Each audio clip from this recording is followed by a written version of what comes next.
Welcome back. Legal counsel Charlie O'Hara in the studio once again on this Wednesday morning. Good to see you again, Charlie. Good to be here in the studio. Thank you. Okay, we're going to go ahead and get right to the callers. We have a few on the line. Good morning. What's your question for Charlie?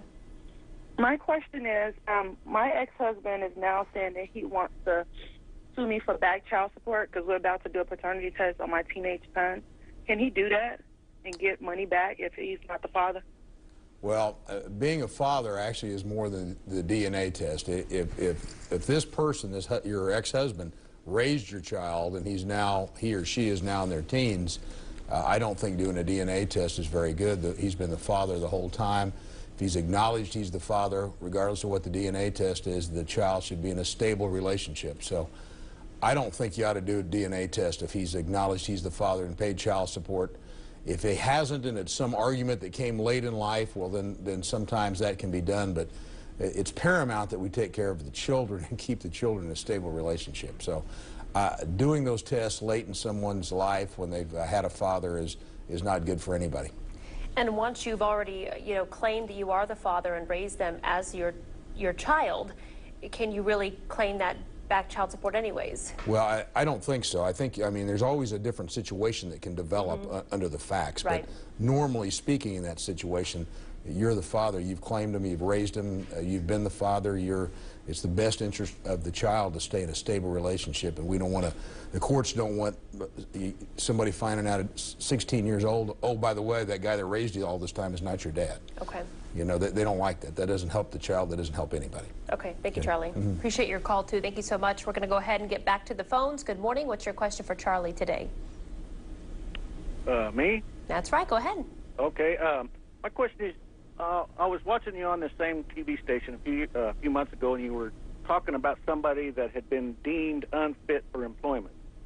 My question is, can you be deemed unfit for employment, and/or who does the deeming, and is this like a legal term, or is it more like an informal, some permanent record thing that, the average person does not have access to?